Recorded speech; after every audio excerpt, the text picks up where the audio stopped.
Welcome to 99 TV. నేను బ్రహ్మనాయుడు. సర్వదా అప్రమత్తంగా ఉందాం.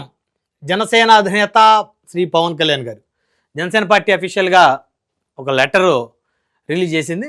అయితే అందులో ప్రధానమైనటువంటి సారాంశం, కొంతమంది సామాజిక మాధ్యమాల ద్వారా, పెయిడ్ సామాజిక మాధ్యమాల ద్వారా తమ ప్రత్యర్థులు తమ పార్టీ మీద బురద జల్లేటువంటి ఒక కార్యక్రమాన్ని చేస్తున్నారని చెప్పేసి ఆ పార్టీ అధినేత కార్యకర్తలకు దిశానిర్దేశం చేశారంట.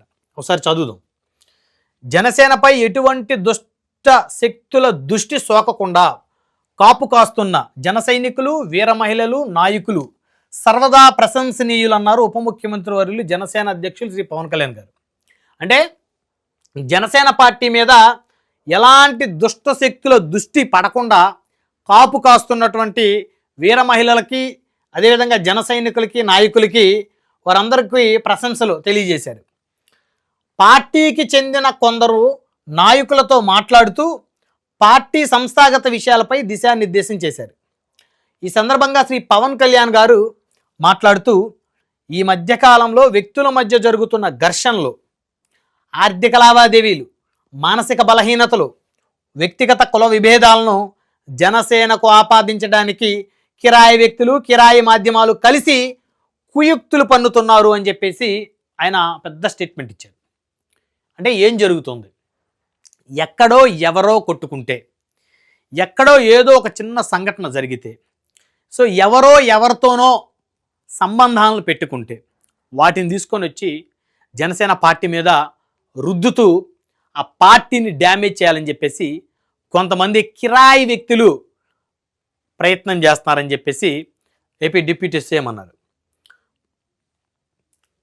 ఈ మధ్యకాలంలో వ్యక్తుల మధ్య జరుగుతున్న ఘర్షణలు, ఆర్థిక లావాదేవీలు, మానసిక బలహీనతలు, వ్యక్తిగత కుల విభేదాలను జనసేనకు ఆపాదించడానికి కిరాయి వ్యక్తులు, కిరాయి మాధ్యమాలు కలిసి కుయుక్తులు పన్నుతున్నారు. ఇక్కడ చూడండి, కుల విభేదాలు అంటే ఈ మధ్యకాలం పిఠాపురంలో అనేక సంఘటనలు జరిగాయి. పిఠాపురం నియోజకవర్గంలో చిన్న పిల్లలు, 3rd క్లాస్ 4th క్లాస్ చదివేటువంటి పిల్లల మధ్య జరిగేటువంటి చిన్న చిన్న ఘర్షణలు. సాధారణంగా స్కూల్లో చిన్నపిల్లల తర్వాత కొట్టుకుంటారు, తిట్టుకుంటారు పిల్లల తర్వాత.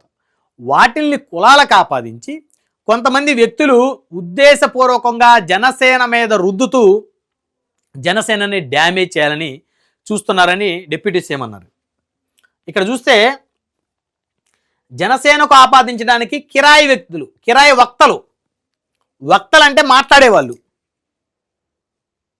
అంటే సోషల్ మీడియాలోనో యూట్యూబ్ ఛానళ్ళ ద్వారానో జనసేన మీద బురద చల్లుతున్నటువంటి వారిని కిరాయి వక్తలుగా ఇక్కడ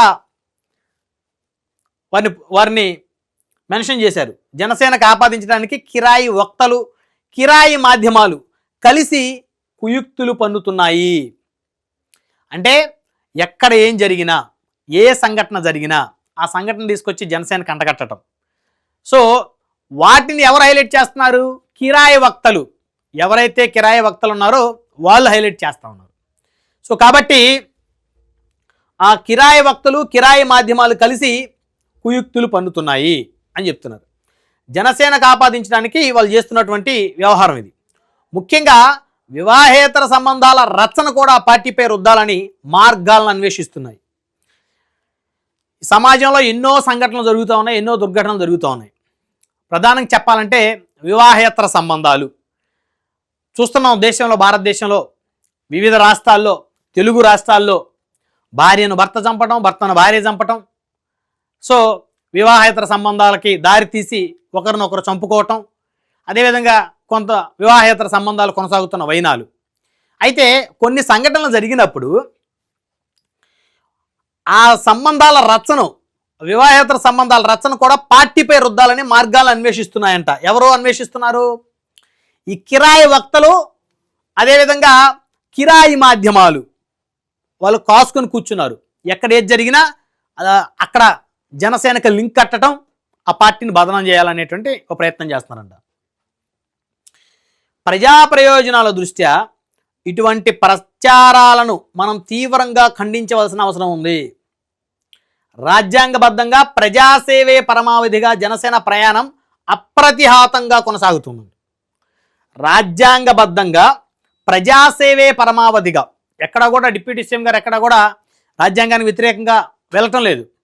రాజ్యాంగాన్ని గౌరవించేటువంటి ఏకైక రాజకీయ నాయకుడిగా ఆయన ఇప్పటికే పేరు సంపాదించారు. సో సిస్టమ్ ప్రకారం వెళ్తూ ఉన్నారు. ఎక్కడ ఎవరిని ఇబ్బంది పెట్టట్లా, ఎవరి మీద దాడులు చేయట్లా, ఎవరి మీద దౌర్జన్యాలు చేయట్లా, ఎవరి ఆస్తులు లాక్కోవట్లా. సో ఎక్కడ ల్యాండుల మీదో లేకపోతే పెద్ద పెద్ద మైన్స్ మీదో మరి ఆయన కన్నేసి అవి లాక్కునే ప్రయత్నం చేయలేదు ఇప్పటి వరకు కూడా. ఈ 2 సంవత్సరాలు అవుతుంది ప్రభుత్వం వచ్చి. సో గత ప్రభుత్వాలు చూస్తే అనేక మంది నేతలు కొండల్ని పిండి చేశారు, పిప్పి చేశారు, మరి వనరులన్నీ కూడా దోచుకున్నటువంటి పరిస్థితి. కానీ 2 సంవత్సరాలు కావస్తున్నప్పటికీ కూడా ఏపీ ఉప ముఖ్యమంత్రి మరి ఎక్కడా కూడా ఏ విధమైనటువంటి కరప్షన్కి తావు లేకుండా రాజ్యాంగబద్ధంగా మరి చట్టబద్ధంగా ప్రజా పరిపాలనే లక్ష్యంగా ఆయన ముందుకు సాగుతున్నటువంటి విధానం కనబడతా ఉంది. ఈ ప్రయాణంలో తోడు నీడగా ఉన్న జనశ్రేణులకు నా కృతజ్ఞతలు అన్నారు. అన్ని వేళలా మనం అప్రమత్తంగా ఉండాలని సూచించారు. అది పరిస్థితి. సర్వదా అప్రమత్తంగా ఉందామన్నారు ఆయన.